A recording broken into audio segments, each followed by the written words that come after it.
evening and welcome to this week's Black Mental Health is Black Health. And as always, I have an amazing guest. I only have amazing people on the show. But before we get started, we are going to take a few deep cleansing breaths. So let's get started. If you've never been here before, let me tell you, I'm going to count to 4 very slowly, and I want you to breathe in as slow as I'm counting, and then I'll say out and you'll breathe out. In through your nose, out through your mouth. Let's get started. Breathe in, 2, 3, 4. Out, 2, 3, 4. In, 2, 3, 4. Out, 2, 3, 4. One more. In, 2, 3, 4. Out, 2, 3, 4. Just a moment to woosah. Take a few deep breaths, get more oxygen going through your brain and your body, and hopefully make you feel good. How was that breathing for you, Viola? Wonderful. I love a woosah moment. Yes. It's good to just say, let me just stop and breathe. Yes. Well, I always let my guests introduce themselves because the people I have are just so amazing that, I could not tell all of their greatness. So, Viola, tell us who you are and tell us something cool about yourself. Wonderful. Well, first, thank you so much, Bronwyn, for having me on your show and giving me this opportunity to let folks know about the Texas Silverhead Legislature. So, about myself, well, I'm truly a country girl.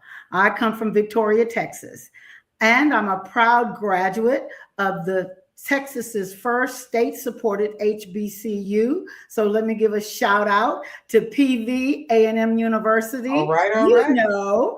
Celebrating its 150th anniversary or its sesquicentennial. And then I went on to earn my master's degree in industrial organizational psychology from St. Mary's University in San Antonio. I was really intentional and determined that by combining a degree in nursing and industrial organizational psychology, that would help me achieve my career goals and, as it's turned out to be, my life goal, which is to provide care and nurturance to help people obtain their full potential in sickness or in health and at work or retirement. So, with that goal as my North Star, I was blessed to have a diverse career in direct patient care, leadership, education, workforce development, consulting, IT, across many sectors, private, military, and public, in corporate America, big pharma, healthcare, and the military. So, I've been around for a minute and I've enjoyed all of it. So, fast forward to the present. I am now retired and I spend a good amount of my time volunteering with various groups and organizations. I mentor students from various disciplines as well. I just try to help them navigate college, navigate their career, and trying to give them encouragement and hope to move on with their lives. I love to travel. And even on a small scale, I love to get a little small getaway on the weekend. Like we're going to the Hill Country in a couple of weeks. So I'm excited about that. Remember, I said those moments. I do love that. And then I go there to refresh, reset, recharge to get back to the work that needs to be done. And there's always work that needs to be done. Yes. So something cool about me. Well, I'm a sucker for a good play, good music, and the arts. Awesome. I'm simply fascinated by it. I'm a subscriber to Houston Grand Opera, the Ensemble Theater, just saw The Bluest Eye. HGO's presentation of Porgy and Bess and of Mice and Men was wonderful. I was mesmerized by it. Saw the Alvin Ailey dancers when they were here just a couple of months ago. And I love books. Went to Clay Kane's book signing at Burn Down Master's house just a few weeks ago as well. So, and I love jazz. So I love theater, the arts, and music. Yeah. Awesome. Awesome. Well, you do a lot. You make retirement seem the way it's supposed to be. I'm not going to retire and sit down. You retired and kept running. So that's awesome, which leads us to why you're here. So I've called this a lesson in civics because you're part of an organization that I just found out about when I found out about you, Texas Silver Haired Legislature. What in the world is that? I know, but let me just make a caveat. You will Yes, never see silver on my hair. I Okay. know that's right. You're Okay. looking good, my It's sister. it is silver-haired legislature, but that's just not my forte. All Yes. right. Same So here. I get it. yes, yes. I've been civic minded, I guess, since childhood, actually. I was always curious and wanted to know how to change things, how to make things better, because I know there's always room for improvement in Mhm. whatever you do. So I've always been like a change agent, if you will. I do this now by participating in clubs, professional organizations, sororities, alumni associations, and now with the Texas Silver Haired Legislature. So, how did I find out about it? Mhm. Well, I attended what they call a senior day at the Capitol about, I guess, 9 years ago, since this is my fourth term with TSHL. That's the abbreviation I will use for Texas Silver Haired Legislature. So I've served 4 2-year terms. When I was there, I saw this banner outside the gallery upstairs at the Capitol. And I saw these two women smiling, standing by the display. And one was Pat Porter, and she is now a TSHL emerita, and Joan Blackman. So I walked up to them and asked them, what is all this about? So it was the TSHL display, had never heard of it. They told me about it and invited me to seek more information, which I did. So when I came back to Houston, I went through the Area Agency on Aging and the local TSHL reps who were here to find out more about it, found that what their mission and goal is, or what their mission and goals are, were parallel, in alignment with what I wanted to do with my life. So I joined. TSHL has been around for 41 years, and Wow. I just found out about it, like I said, about 9 or 10 years ago. So don't feel bad. A lot of people don't know about us, but we have been around and doing work. So, what kind of work do you do? So, when I hear Texas Silver Haired Legislator, my first thought is, oh, that's great. They work for old people like me. This is an old people organization, but and it's associated with area agency on aging. So, Yes. in my mind, this is something for old people, but it's not. So, tell us what kind of things you advocate for. Okay. Texas Silver Haired Legislature, although the demographic group that we represent are 60 plus, so older adults who are 60 plus in the state of Texas, we reach out to listen to the voices of, sometimes when you get that age, you might start feeling that, oh, my worth or my value, or I'm diminishing. My voice is not heard anymore. Well, we're here to listen to those 60 and older who may be feeling that way, which obviously you're still valued and you're not being diminished. But we are here to listen to those concerns. And then we take those concerns, working through the Area Agency on Aging, which, as you know, supports a lot of different organizations. They provide food, they provide repairs to housing. They do so much for seniors. But a lot of that, which is done for seniors and that we advocate for seniors, also benefits those who are not. For example, if you look at something like the Silver Alert, which was passed as a bill by the Texas Silver Haired Legislatures advocating for that, it led also to the Amber Alert. And that looks at children and young adults, not just the Silver Alert, which looks for seniors, right? So So, the silver alert came before the amber alert. yes, it did. The Amber Alert came out of the Silver Alert. So Wow. we were the pioneers for that, if you will. Wow. So the so what do we do as Texas Silver Haired Legislature? Again, like I said, it's been around since 1985. It was a Senate concurrent resolution 37 signed by the then governor, Mark White. Why did it come about? Because many older Texans wanted to know more about the process, just like we're talking about right now. How Mhm. does a bill become a law? We've taken civics, and we may remember, I think it was a song way back, How a Bill Becomes a Law. Mhm. Yes, on Sesame Street or somewhere like that. ABC Rock, yes. There you go, ABC Rock, How a Bill Becomes a Law.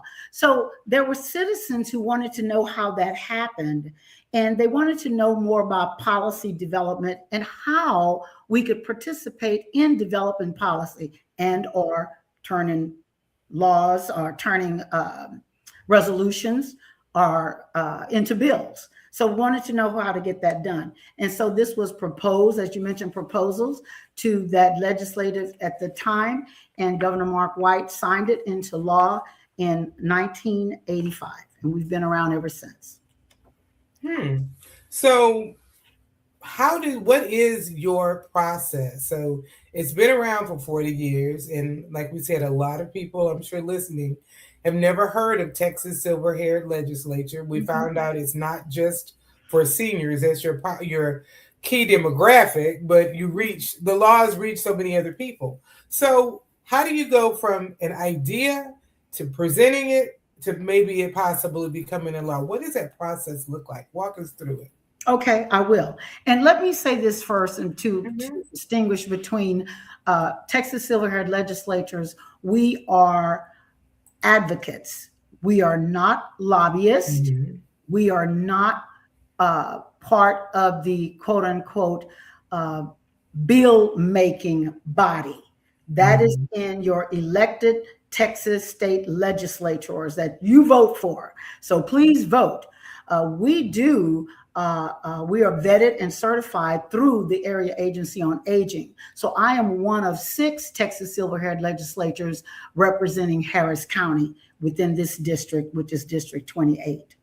So we are advocates. And just to make a differentiation between advocacy and lobbyists, Yes, please. we are a public facing body, right?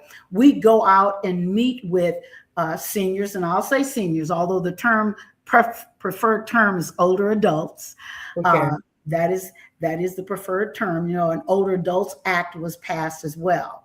So we go out and meet with older adults in different venues. We go to centers, senior centers. We attend precinct commissioners meetings and events. We go to some of your elected officials town hall meetings, and we get to make a presentation and or speak with those attendees at those meetings to find out what's ailing you, what's going on with you. And so you don't have to be 60 plus years old, because you may have, all of us have a mother, grandmother, parents, people that you know who fit that category and who may be having issues or problems. And we garner information by attending and being out in the communities, gathering that information. So that's how we get information to start us on our research, finding out how widespread it is, to determine, is this something that we need to address for all of Texas?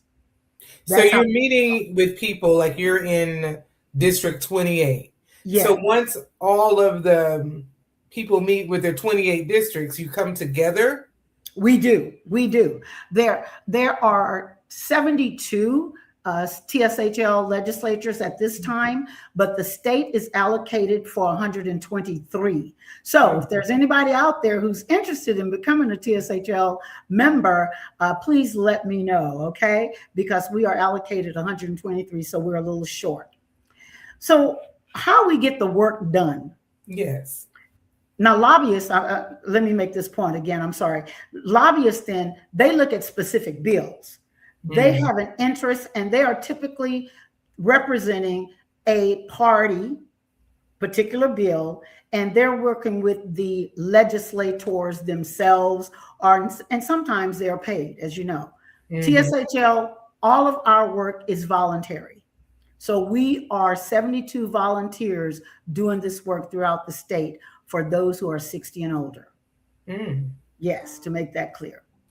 So I'll walk through the process, I think is what you asked me about Yes. how we go from getting information. I just Mm-hmm. described how we get the information that we put into our resolutions, determine if it's an issue, widespread issue, and put it into our resolution. So let's walk through that. First, as I mentioned, we gather information and we are members of the AAA, and we serve, by that I mean the TSHL members within that area agency on aging district. We serve on their area planning advisory council as well. So we get a lot of feedback during those monthly meetings and different events that are sponsored by the local area agency on aging. So that's one of the ways that we get information. So we gather that information. Secondly, we research the issue or the concern. So we do a lot of research. Thank goodness AI is pretty good, but remember, not everything was digitized. Not all of the Mm-hmm. information was digitized. So no, we don't just use AI to give us all the information. We have to dig deeper. But Right. that has been a tremendous asset for us in doing research to find out how we can address the problem or what is the current status of the issue Mm-hmm. at hand. So we typically look at all types of issues, though, from pensions, from health care to safety to housing, transportation, any way that we can help older adults in the problems that they may be having. Mm-hmm. So once we do the research and once we draft the resolution, and we do that collaboratively with the other members in TSHL, and we also do research by going out and speaking with our area local representatives, elected officials. I know I spoke with Sinfronia Thompson a lot when we got the amount that patients in nursing homes could receive. And that was during the last legislative session, that their allowance was increased, their personal needs allowance was increased. Mm. And I worked very closely with Sinfronia Thompson on that one. So we do that kind of research as well to find out what are the legislators, the state legislators, concerned about. Right. And we share with them, well, we've been out there with your constituents. This is what we're working about. How can we do this together? Help me help you, and vice versa. Mm-hmm. So that's during that phase. Then we have a committee review. Once these resolutions are drafted, and let me remind you, we're in that phase right now. We're drafting and these resolutions are going to committees for review. The Texas Silverhead Legislature has 8 legislative issues committees. And these committees then are assigned different resolutions, just like at the state. Different bills go to different committees, right? Mm-hmm. Like Health and Human Services Committee. I happen to chair the Human Services Committee with TSHL, but we do have 8 different legislative issues committees. Those committees then review the draft resolutions, these resolutions. Once these resolutions pass and are approved or failed in the committee, they may die there, or they go to what we call a larger area called the Legislative Administrative Committee. At that committee, which is a larger body of TSHL, we review again. So you see, there are a lot of phases that these resolutions are being purged, questions are being asked. Are we really getting to the crux of the matter of what the resolution intends? Are we really getting to the crux of that? Then after that, we also, after they are either found acceptable or unacceptable at that time, we go to debate and passage. In our legislative session, which begins May 17th through the 21st, the TSHL goes to the state capitol. And we are the only group outside of your elected officials who meet on the floor of the state capitol and debate our resolutions. So they have to go through passage there. Once the bills or the resolutions now are passed during that third phase with the TSHL, then they're ready to be presented to your elected officials. So this debate is among the 28 groups. Yes. When you say debate, Yes, yes, that is the debate at the floor. So we are there. We convene all of the 28 districts for TSHL. We convene on the floor May 17th through the 21st. This year will be in Austin, and we debate these resolutions. And so they either pass or fail there. and once they pass or fail there, what happens? Once they pass or fail there, we publish a legislative report, and that legislative report identifies those bills that were passed. I'm sorry, I'm saying bills out of turn at this point. Those resolutions that were passed by TSHL gets published in a legislative report, and they are signed by they're taken to, I'm sorry, they're taken to the legislative reports are taken to the governor, all of your elected legislative representatives, and the area agency on aging directors. So they get this legislative report of all the resolutions that have been passed and are prioritized by the Texas Silver-Haired Legislature. Mm-hmm. We're not done there, though. Once we do that official legislative report, we really get busy because now our legislative session will end. However, the Texas state legislature convenes on the odd years. So January 12th, 2027, the Texas state legislature convenes their legislative session. So between the time that we end in May through January, we are working with those legislatures saying, these are the bills that we have passed. These are the bills that we have prioritized, and we're trying to garner support because they then, the elected officials, are the ones that are assigned to committees, which some of our resolutions will be assigned to, and that's where the work gets done with the elected officials. They go on the floor, they argue the bills, then or not. And the bills will either be assigned, they will either pass or die in committee from that point. So that's the process. So you guys, I'm going to recap and let's see how well I got it. Thank you. So you're on the off years from when the legislators are in session. Absolutely. And during that time, you meet with local people in your own designated area, find out what their needs and wants are for life.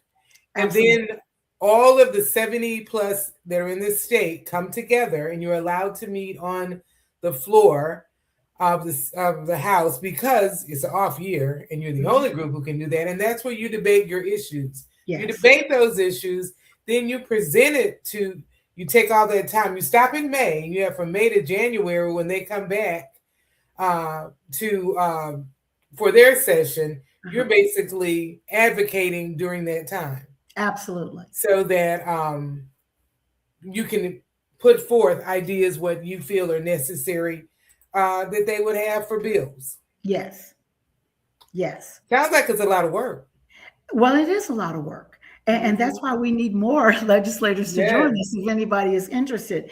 It is a lot of work because we are really literally boots on the ground. Or virtual boots on the ground, if you will.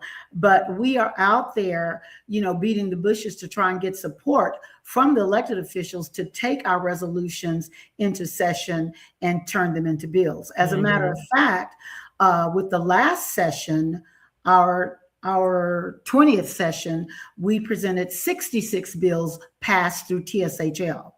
And out of that, 28 of those bills, 33% of those bills, of those resolutions were turned into bills, 33%, which I might add is a good pass rate. Yes. When you consider that for the state of Texas in their last year had over 8,700 bills that were placed, that went through the Texas legislature.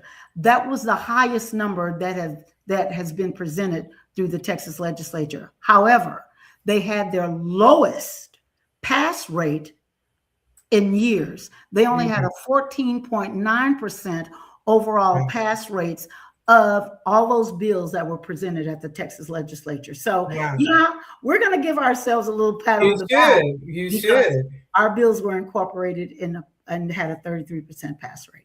So, what are some of the other? And I just looked up those 8 committees. So, you guys, you're on Health and Human Service.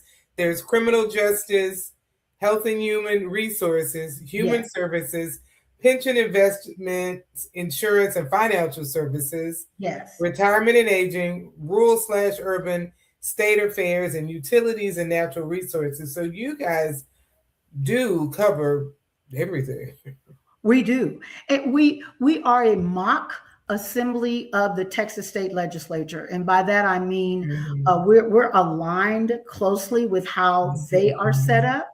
However, we are very important, nonpartisan, not Mhm. bipartisan. We don't represent. We don't come in, red, blue, purple, whatever. Mhm. We are for all Texans 60 plus. That's our focus. So we're nonpartisan. We are a unicameral house, not bicameral. They have the Senate and then they have the House of Representatives. They have Mhm. Democrat, Republicans, independents, and all that. We are one, literally. When you talked about your passageway, can you tell us two or three things that did get passed in this last legislative session? Absolutely. The one on squatters, yeah, getting squatters out of your homes. I can't really recite the exact bill, but Mhm. that was turned into a bill. The other was in the 89th legislation on dementia research. So Mm. there was a Yeah. resolution that we presented on dementia research that was passed into a bill as well. The property tax relief that was passed into a bill. The actually it was Senate Bill 4. I do have the number. Senate Mhm. Bill 4, and the one on dementia research was Senate Bill 5. Those were some of our resolutions that were passed into bills. Um, the rural health access that would allow healthcare ambulance services in rural areas to address key concerns of the elderly population. That was passed in House Bill 18 and House Bill 300. Medical cannabis expansion was in House Bill 46. So those were a few out of Mhm. those that were passed in the last session. So, what about now? What are you working on now? I know it's not May and you haven't gotten together, but what sort of things do you have that you're considering right now? Oh wow, we have been presented with. I am on the legislative administrative committee as well, and we've been presented with, I want to say, 91 resolutions. So we're in the process now of them being assigned to committees and them being testified and defended, if you will, within Mhm. those assigned committees. So the committees then will vote yay, nay, to pass that resolution on, right? So that's the process that we're in now. We've seen resolutions, and I'll just give you a little preview.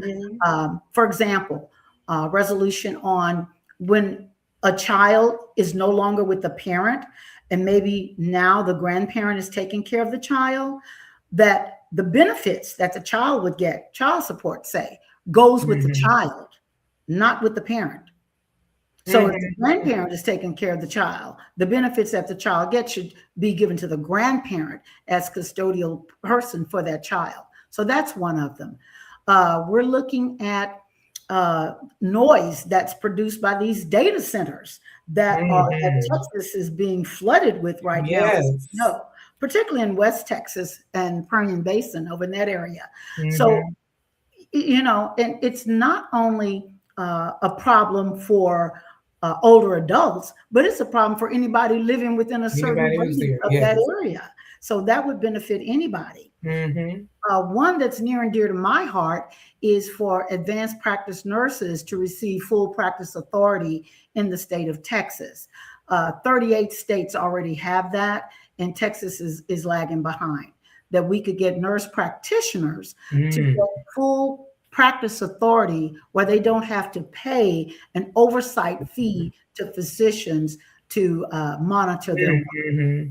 Mm-hmm. And with the shortage of healthcare providers and Right. healthcare workers all told, now that they're saying that nurses are no longer a profession, in spite of the fact that we, attend college for 4 years to get a degree and possibly up to 7 or 8 years as a nurse practitioner. So that's an issue. So that's near and dear to my heart. I'm presenting that resolution again. We're looking at oral care for older adults altogether, and for those in nursing homes and long-term care facilities. We're looking at how. You know what? I hate to cut you off. I was so into what you were saying. We are actually overtime. Oh, Oh the my overtime? God. Oh my Because goodness. I want to ask, but I still want to put this one question out there. Yes, sorry. If someone wanted to be involved Yes. with Texas senior, let me say it right, Texas silver-haired legislature, Yes. you say you need more. How do they get involved? Okay. First, please, even if you're a non-senior, if you want to get involved, you can help us with our advocacy work. But please vote. Please register to vote. So that's number one and number two. Register to vote and then vote. If you are interested, please go to our website, which is tshl.org. You can find out the entire process of how you, if you're 60 and older, can become a Texas silver-haired legislator. But you can certainly partner with us and help us advocate for the causes of older adults in the state of Texas. And that's TSL. TSHL.org. I'm going to add that to the across some of the platforms where I can. But yeah, we are so over time. But one other person asked, is there something like this in all states, or is this unique to Texas, or do you know? Actually, there are a number of states. I want to say there are like 28 or 30 states that have that have silver-haired legislatures. It started in Missouri. Oh, okay. Yeah. Well, thank you so much. We usually end with a call to action, and my call to action, you've already said it. Is one of them is always vote, vote, vote. Be an educated voter, and that key part is be an educated voter. But I also want to say, well, thank you for being here. And I encourage anyone, go to the website if you just want to find out more. And thank you so much for coming on, sharing this. I know I learned a lot, didn't know this existed. And I think it helped us even see a little more just about the whole legislative process. Thank you so much, Bronwyn. It was my pleasure. Thank you. You are welcome. And everyone else, we will see you next week.